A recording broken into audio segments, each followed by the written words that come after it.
All right, now something else was playing around with, liking to add different things to, you know, make it safer to go up the road and travel. So a lot of people were saying you should get a CB. So this is the second model, and here's what I got so far.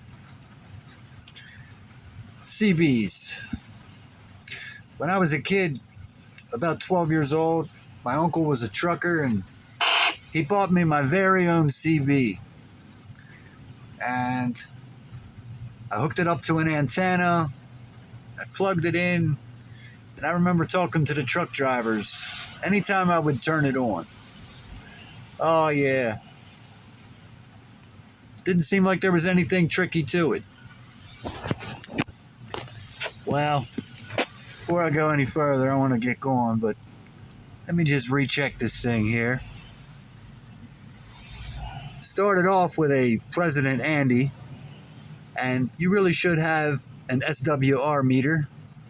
If you don't have an SWR meter, you're really just playing the lottery. You're going to listen to people talk, but you're not going to be able to transmit back and forth with them.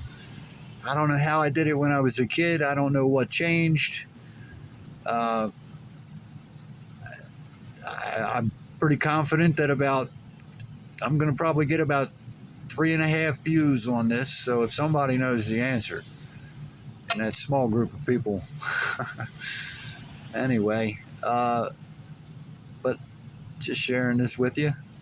So you got to calibrate that SWR. We stepped up to a model with a built-in SWR. It's not going to be as good as SWR independent meter, but we'll check and see that it is out of calibration.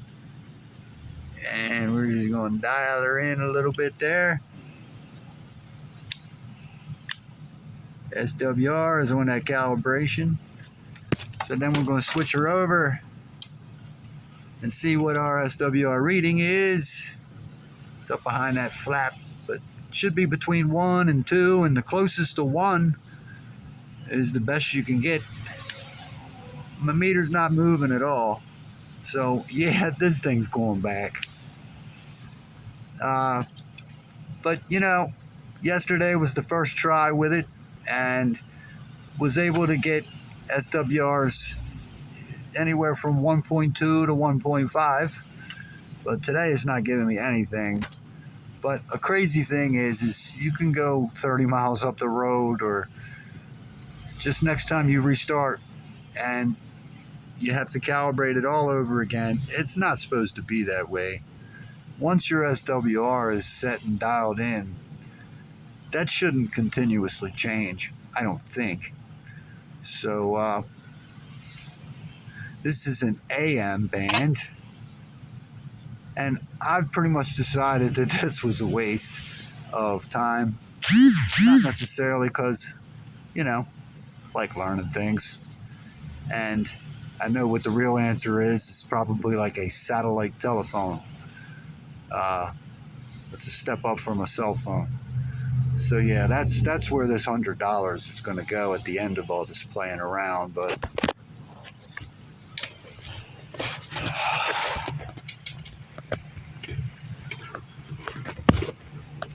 I guess the whole point is to be able to get pertinent information and have emergency contacts.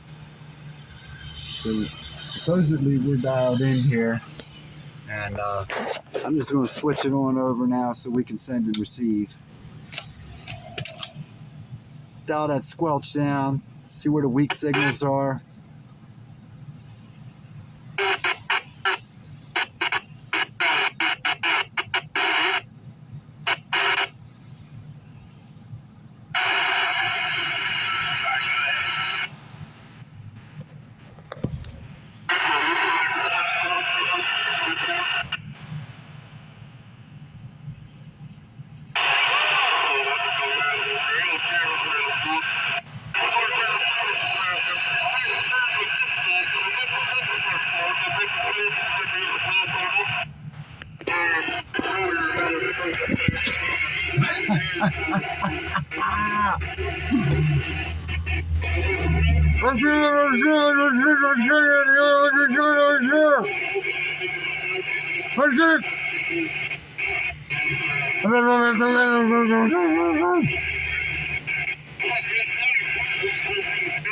No.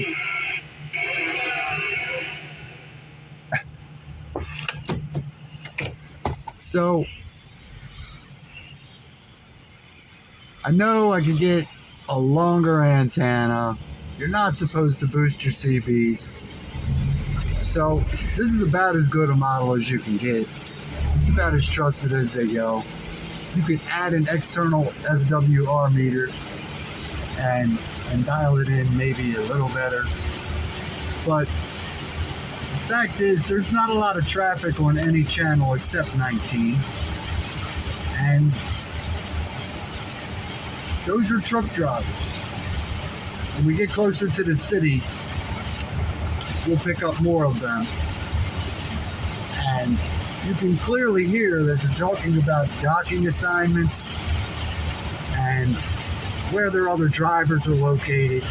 That is not the channel that you or I should be trying out our hobby on. I'm using it. I already know that. I'm using it because I'm just trying to figure out if the radio works or not. There is virtually no other traffic on any other channel. And I'm gonna, Channel 9. Channel 9 is the biggest letdown because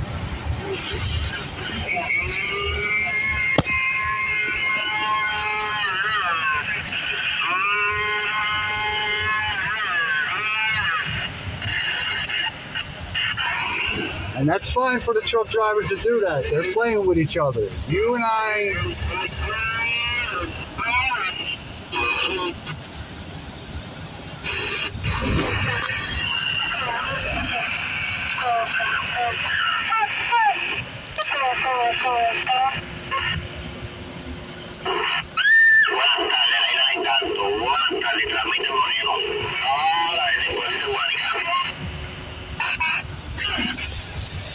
Apparently, Channel 9 is tapped into the drive-through window at Del Taco. Or, we're going to need to know Spanish if you're having a heart attack and you pull over and you need medical assistance.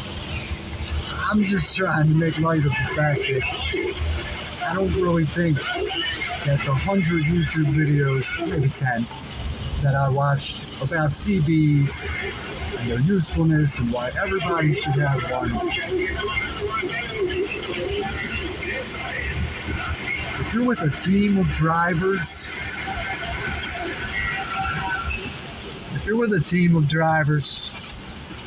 you want to communicate with each other, I give it the thumbs up. If you have a business use for it, I give it the thumbs up. But if you're thinking this is going to be some way, some extra way for you to communicate, if you don't have cell service or the weather gets real bad, first, you are going to have to learn how to use it. You're going to have to buy the right equipment. And from what I can see, it needs constant adjustment.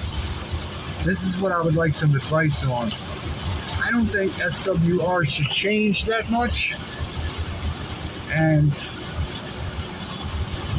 it does. I believe what is happening. I'm going to pro at this. But your antenna system is constantly reacting to changes in your environment. Being in the trees, not in the trees, down in the valleys, up on the hills, under the bridges. I'm thinking that it reminds me of like if I was on a ship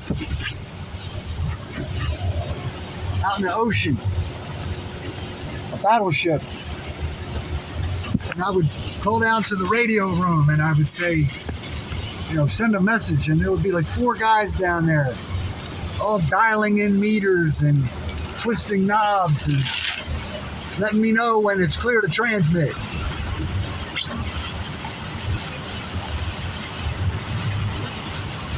That's not effective communication. At the end of the day, this is going right back where I got it from. But I'm going to step up and get an FM. Should give some clearer reception. And I'm going to go back to having an independent SWR meter instead of one that's built in. And give it another try on the next road trip. And just see if it was anything fun or useful. But as far as Channel 19, it's good to listen to Channel 19, but that's not where to chime in or talk to people. That's just my opinion. And there's really nobody out there on any other channels.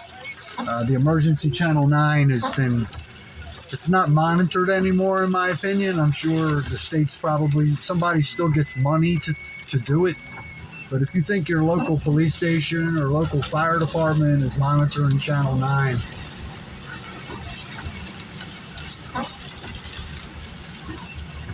I would make a splint and try to hobble to civilization before counting on a CB to get you out of the jam. Sorry if that offends anybody. I might find out what I'm doing wrong and it might work quick.